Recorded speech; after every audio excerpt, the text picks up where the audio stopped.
No real sprint option for them, but they're all in, really, aren't they, for trying to do whatever they can to take the general classification.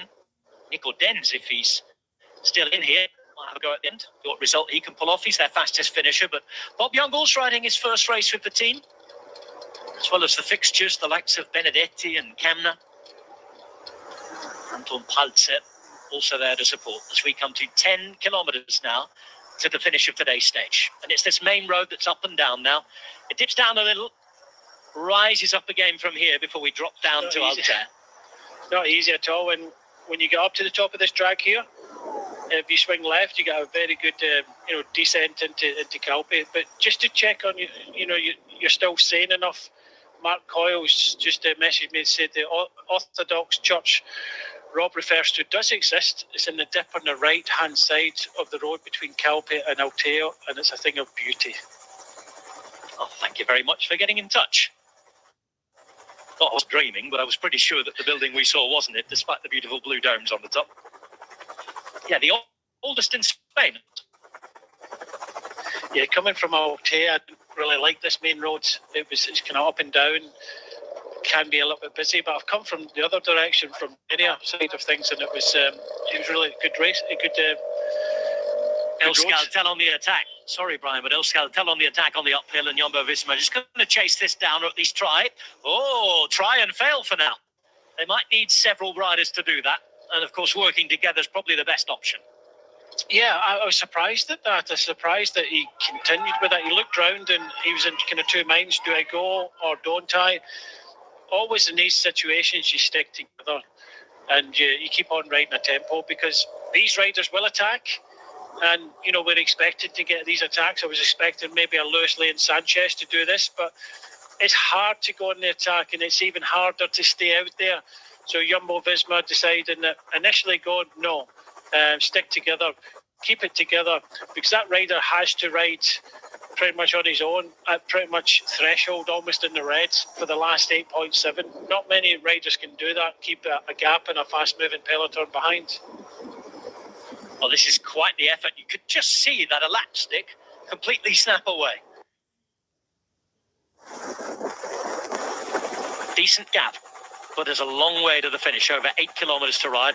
A couple of little tunnels to negotiate on the way through.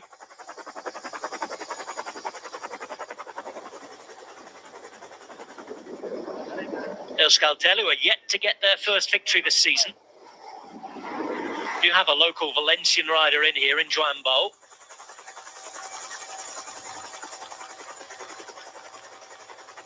Formerly of the Contador Development Foundation. And it is, in fact, Joan Bol. So on home roads, trying to do what he can. Joan Bol Compagne.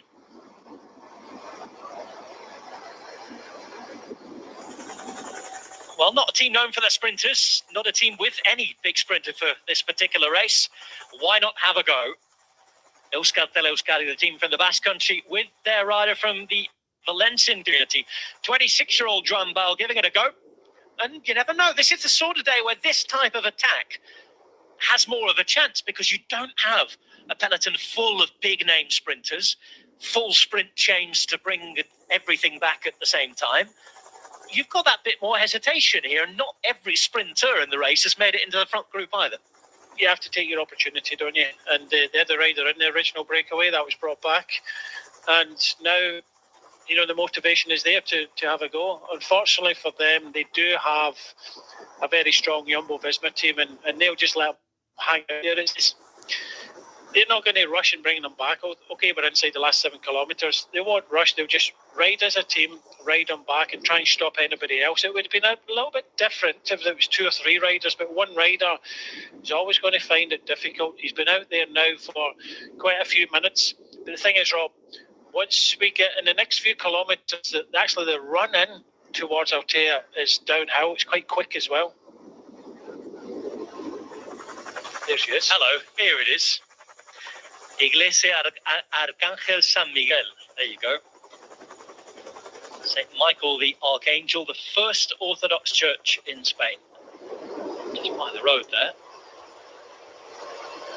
Joan Bol at the front with 6 Ks now to go. Now, the surname Bao, Brian, from Catalan, translates as bull. He's looking strong at the minute. He's been fired off the front of the peloton there like an arrow. Well, into the arena.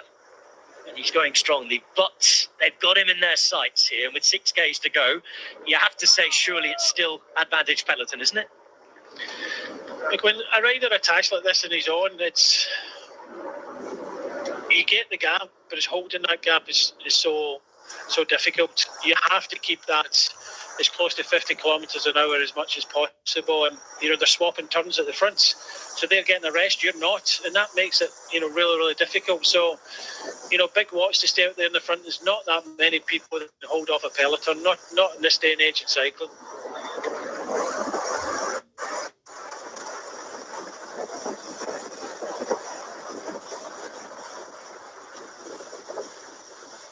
Five kilometres remain to the finish line on the opening day of the Tour of the Valencian Community. We started in Orihuela. We've been into the mountains. That's the island of Oya, famous for its marine life underwater. And today we're going to finish in Altea, 190 kilometres, 11 seconds, now 10 seconds of a gap for Joan Bao. Racing for Euskaltel Euskadi. He is, though, a local rider, racing for the Basque team, but born in the Valencia region. He's trying to hold off a reduced peloton here with some bigger name sprinters dropped. Molano, Christoph, Moschetti, we think, aren't in here. But the likes of Coy, Girmay, Garcia Cortina, and a couple of others are. And it's Coy's team, Jumbo-Visma, who are doing pretty well to chase this man back. You can just see metre by metre they pull him back. But Joan Bao looks behind. He sees them closer, but he still has his gap with 4.5 kilometres to go. Yeah, it's a nice effort, but a hard effort. It's ever slightly downhill the whole way to the seafront, and this is normally quite a fast run in, fast part of the run in towards Altea now, but they're not full gas front. They're just swapping turns. They know they've got the prey in sight. They have to kind of hold back a little bit for the lead outs. They don't want to commit everything for this. Got to remember they're thinking, of overall, but, they're thinking about this stage as well, and they'll know that they've got the fastest sprinter in this group behind. So let's see how things happen. But, yeah, it's just a very difficult run in for a solo rider. This is the stuff of dreams, or at least would be if he could carry it through for Joan Bao. On home roads, holding people off and looking for his first ever professional win.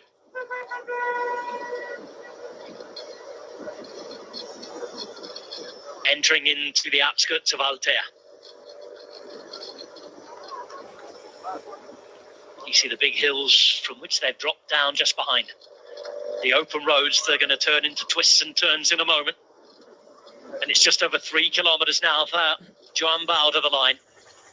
But behind, they're getting organised. You can see the lines. Movistar moving through the centre. And Marché on the left-hand side, as we looked at it a moment ago. On the right, we had the yellow jerseys of Jumbo-Visma. And Bao looks like he's going to be brought back. Yeah, it's just this small drag up now. Might look nothing and you can clip it along, but when you made a big effort like that, it really kind of deadens the legs a little bit. So, yeah, back of the peloton now, they're just kind of bowling along, but when you're on the front or off the front like Bo is, it's very, very difficult. So just trying to get organised now. Movistar in the blue down the middle, and the far side you've got the yellow of Jumbo-Visma, Intermarché. They are the three kind of sprinters teams that we talked about. Biniam Girmay in the fluorescent yellow and white, Garcia Cortina for Movistar in the blue, and Olaf Coy. Pretty much are the three best sprinters that are in here. And Biniam Girmay now has Mike Turnison to lead him out. Ricoche is in there. Part of the lead-out train today. Let's not forget that Bahrain Victorious will give it a go with Fred Wright. He's told us as much. And we're 2.2 kilometres now from the finish line.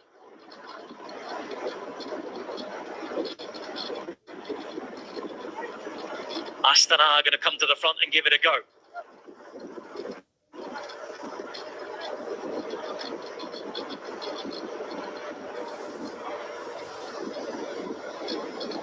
Two kilometres remain on the way to Altea. What's left of the front group fighting it out. Movistar in a train just bumped down behind now. And Marché keeping their place at the front.